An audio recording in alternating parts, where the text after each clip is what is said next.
नमस्कार, मैं विक्रम और आज हम आपको फिर से लेकर आए हैं राजधानी लखनऊ के इको गार्डन में, जहां पर पिछले 50 दिनों से 69,000 शिक्षक भर्ती के उत्तर कुंजी के अभ्यर्थी यहां पर प्रदर्शन कर रहे हैं। इनकी मांग है कि सुप्रीम कोर्ट के आदेश का पालन हो, लेकिन मौजूदा विभाग, शिक्षा विभाग इनके आदेशों का पालन कर रहा है। उसके साथ साथ आज ये सभी अभ्यर्थी शिक्षा मंत्री के आवास तक गए थे, वहाँ भी इनसे क्या कुछ वार्ता हुई और इनकी प्रमुखता किस तरह की मांगे हैं, कब घर जाएंगे। मैडम, क्या नाम है आपका और क्या मांगे हैं जिसको लेकर यहाँ पर डटे हुए हैं? मेरा नाम काजोल से नाम है, सहारनपुर ज़िले से आई हूँ। देखिए, ये जो है मांग नहीं कहेंगे हम। देखिए, आप मुझे एक बात बताइए, मैं सरकार से पूछना चाहती हूँ कि अगर हम किसी भी सरकारी डिपार्टमेंट में नौकरी लेना चाहते हैं तो उसके लिए पहला एलिजिबिलिटी क्राइटेरिया क्या होता है, जो सरकार खुद फिक्स करती है कि पेपर देना आपका जो है पहला क्राइटेरिया है, पेपर को पास करना और फिर कट ऑफ में आना और नियुक्ति पाना। लेकिन ये जो कहानी हमारी शुरू हुई वो 2019 से शुरू हुई थी। 2019 में हमारा एक पेपर कराया जाता है 69,000 शिक्षक भर्ती का।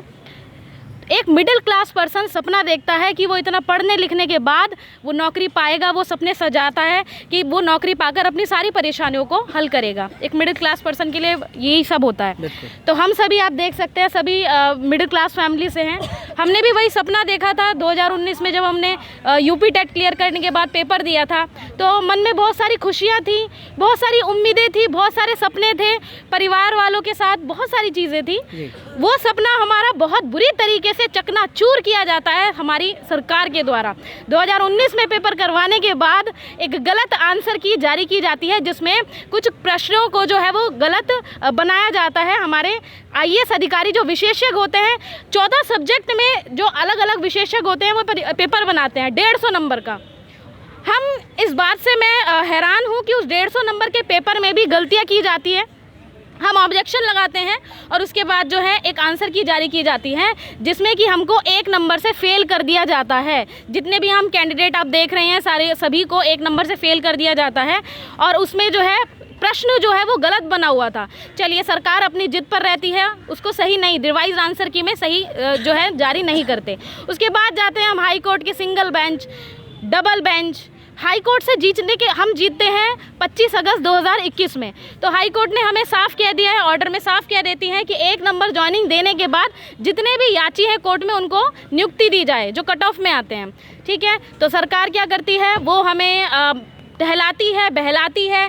हम कई बार शिक्षा मंत्री जी के पास, अधिकारियों के पास, मिनिस्टर्स के पास हम जाते रहते हैं, हम कहते रहते हैं कि हमें नियुक्ति दीजिए। अब तो हमारे पास हाई कोर्ट का ऑर्डर है, लेकिन वहाँ भी हमें नियुक्ति नहीं दी जाती, वहाँ भी हमसे झूठ बोला जाता है। चलिए, कोई बात नहीं, हम धीरे धीरे फिर भी हम सब्र करते हैं कि चलिए, हमने योगी सरकार को चुना है, देगी धीरे धीरे, क्या पता कि अभी कुछ चीज़ें हो। लेकिन नहीं, हमारे साथ फिर से धोखाबाजी, हमारे साथ झूठ और भ्रष्टाचार इतना किया जाता है जिसकी कोई हद नहीं है। ठीक है, हमें झूठ बोला जाता है कि हम आपको नियुक्ति देंगे। धीरे धीरे ये लोग 8-9 महीने बाद पहुंच जाते हैं सुप्रीम कोर्ट। सुप्रीम कोर्ट के बाद सुप्रीम कोर्ट पहुंचने पर ये वहाँ याची बनते हैं और कहते हैं कि हम इनको जो है ज्वाइनिंग नहीं देना चाहते। ठीक है, तो कोई बात नहीं, हम इनसे वहाँ पर भी हमने हाई कोर्ट में अपनी पूरी जान और ताकत लगाई और उसके बाद भी हम कहाँ, सुप्रीम कोर्ट भी इनसे लड़ते हैं अपने अच्छे वकीलों के साथ और अपने अच्छी पेशी के साथ। अब वहाँ से इनकी होती है बहुत ही करारी हार। वहाँ से भी वही ऑर्डर आता है कि इनको 1 नंबर जिनको मिला है, जो याची है, उनको नियुक्ति दी जाए। तो देखिए, इतनी ज़्यादा हद हो चुकी है, मुझे हंसी भी आ रही है और गुस्सा भी, कि हाई कोर्ट का ऑर्डर तो माना ही नहीं, लेकिन सुप्रीम कोर्ट का ऑर्डर का भी कोई इनके लिए वैल्यू नहीं है, बिल्कुल अनवैल्यूएबल है चीज़ें, बिल्कुल। मतलब सुप्रीम कोर्ट का भी ये सरकार जो है वो सम्मान करना नहीं चाहती।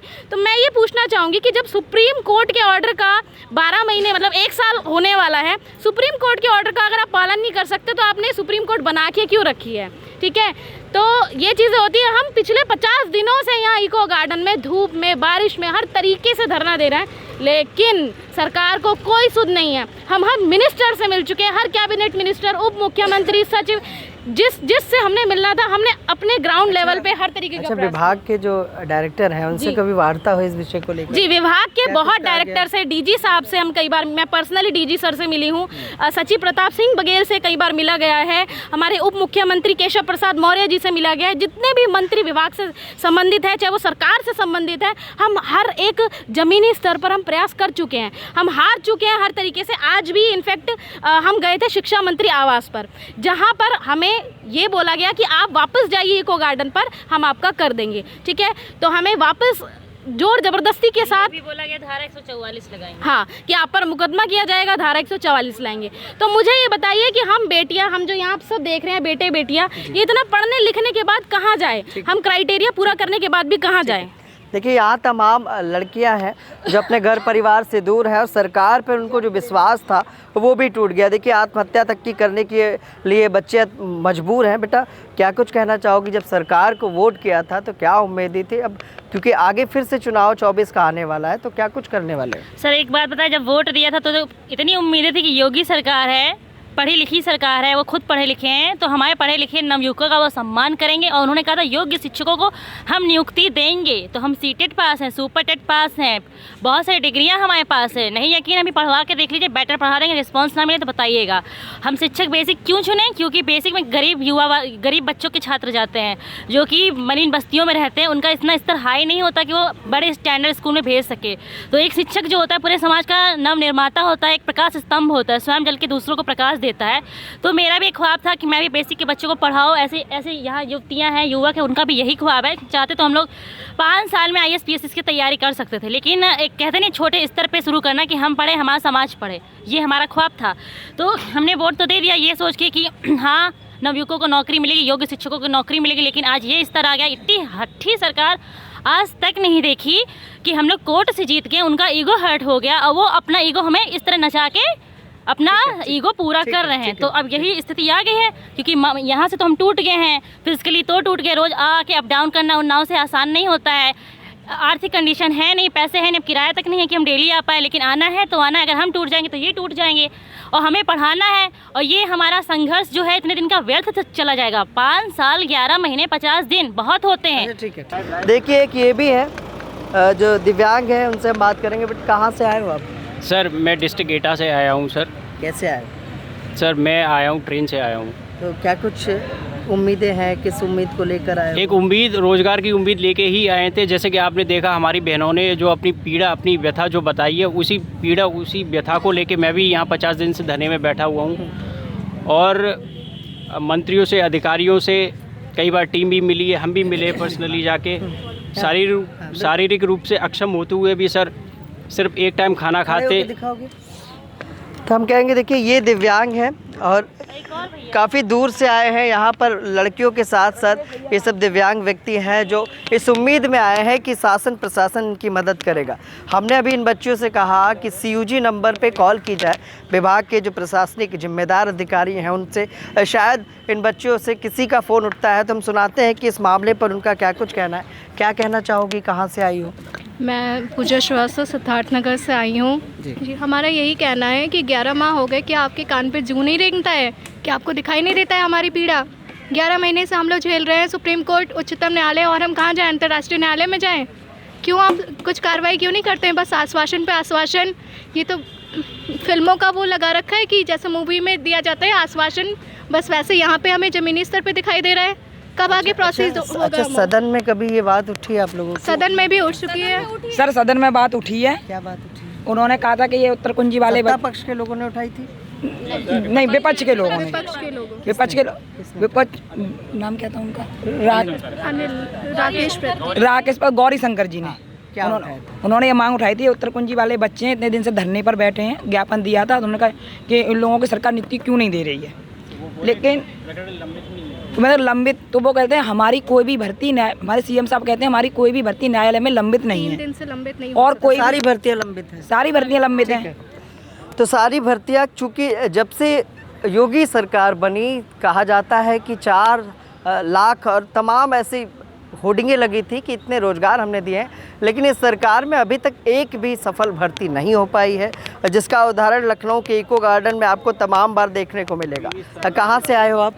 मेरा नाम स्वाति है, मैं अयोध्या ज़िले से आए हैं। स्वाति, घर परिवार से 51 दिनों से दूर हो, घर वाले कुछ बोलते नहीं हैं? घर वाले बोलते हैं कि कब होगा कब नहीं होगा, सभी पूछते रहते हैं, लेकिन हम लोग यहाँ आज 50वां ये नहीं दिन है। पूछते हैं कि कहाँ रुके हो, कैसे रुके हो, कैसे सब रह रहे लोग हो? पूछते हैं, बताते हैं। हम लोग यहीं कहीं यहीं रेलवे सेरा में रुक जाते हैं, कभी कहाँ रुकते हैं, झूठ बोलते हैं। इतना दिन हो जाता है, हम लोग रोज़ अप डाउन नहीं कर सकते हैं, तो यहीं रुके रहते हैं, क्योंकि इतना आर्थिक स्थिति इतनी अच्छी नहीं है कि हम लोग रोज़ अप डाउन कर सकें। जैसा कि 50 दिन बीत गया है, 11 महीने सुप्रीम कोर्ट से जीते हो गया है, अभी तक की हम लोगों की कोई कार्रवाई नहीं हुई है। और हम जितने भी अभी तक शिक्षा विभाग के अधिकारी हैं, सबसे हमारी टीम के द्वारा मुलाकात भी की गई है। वो लोग बस आश्वासन पे आश्वासन दे रहे हैं, कोई भी बातें अभी संज्ञान में सबके हैं, लेकिन प्रक्रिया को आगे नहीं बढ़ा रहे हैं। ठीक। तो यहाँ पर देखिए तमाम लोग हैं जिनकी उम्र भी ज़्यादा हो गई है, वो भी यहाँ पर खड़े हुए हैं। क्या कहना चाहोगे योगी जी से? सर, माननीय मुख्यमंत्री से यही चाहेंगे कि सर हम गाजीपुर से पहले तो आए हैं 400-500 450 किलोमीटर से, और इस भर्ती को हम देखते देखते और अपने सपने पूरे करते करते इस भर्ती ने हमारे माता पिता को भी छीन लिया। लेकिन ये अधिकारी आज भी हठ धर्मिता के साथ खड़े हुए हैं हमारे हम लोगों के साथ। आज भी हम लोग योग्य हैं, हमारा कोई सहारा नहीं, न घर परिवार कोई सपोर्ट करने वाला नहीं है। आज हम 50 दिनों से यहाँ बैठे हैं। हम जो है कि माता पिता हमारे अब कोई सहारा नहीं है, फिर भी अब एक ही आस है कि जो हम 4 साल से सपने हम लोग टीचर का, न जाने कितने दिनों से हमारा उद्देश्य है, जब से शुरुआत हुई तभी से टीचर बनने का मन में था। आज हम माननीय योगी जी से चाहेंगे कि वो आदेश करें हमारे प्रकरण को। जो उत्तर कुंजी परिवार है, उत्तर कुंजी जो 1000 बच्चे हैं, इनसे जुड़ी हुई 1000 बच्चों से न जाने कितने परिवार, कितने लोगों की खुशियाँ जुड़ी है। हम लोगों की खुशियों को आप वापस कर दीजिए सर, हमको सम्मान दे दीजिए। हम शिक्षा का कार्यक्रम करना है, हमें कोई उग्र कार्य नहीं करना है। आज 50 दिन का धरना है, हम शांतिपूर्वक कर रहे हैं। यदि शिक्षा लाइन में नहीं होते तो हमारे अंदर इतनी समझदारी नहीं होती, 50 दिन में कितने दिन उग्र आंदोलन हो गया होता। लेकिन आज भी हम शांतिपूर्वक याचना दया के साथ मांग रहे सर, हम लोगों का आत्मसम्मान वापस कर तक बैठे रहेंगे यहाँ? और सर, जब तक हमको नियुक्ति नहीं मिलेगी तब तक बैठे रहेंगे। तो अभी लगता है 50 दिनों में कि मिलेगी? अभी तो उम्मीद कुछ नहीं है। 50 दिनों में एक भी अधिकारी शिक्षा विभाग से या कोई मंत्री नहीं आए हम लोग को। सदन में भी नहीं बात होती? सदन में बात उठी थी, लेकिन मतलब सत्ता पक्ष नहीं उठाता? सत्ता पक्ष कभी नहीं चाहेगा कि उठाएं, क्योंकि वो हम लोगों को बेरोजगार ही देखना चाहते हैं। नौकरी दे देंगे तो हम लोग अपने पास 1000 बच्चे हैं और उनसे जुड़े न जाने कितने परिवार हैं। बिल्कुल। देखिए, बच्चे ने बताया कि 52,000 वेतन था और सरकार निजीकरण की ओर है, प्राइवेट सेक्टर की ओर सभी क्षेत्रों को कर रही है। लेकिन पिछले 50 दिनों से ये सभी धरना प्रदर्शन कर रही हैं, लेकिन इनकी मांगों पर न सरकार की तरफ से कोई बात होती है, न विभाग की तरफ से कोई बात होती है। थक हार कर ये बच्चे जाते हैं जब शिक्षा मंत्री के पास, तो वो भी इन्हें वापस ही इको गार्डन में पुलिस प्रशासन के द्वारा भिजवा देते हैं। लेकिन देखने की बात है कि आखिर ये धरना कितना लंबा चलने वाला है, क्योंकि इससे पहले भी लखनऊ में तमाम ऐसे धरने हुए जो लंबे चले, लेकिन सरकार की हट के कारण उन्हें न्याय नहीं मिल पाया। सहयोगी भरत के साथ मैं विक्रम, लखनऊ से।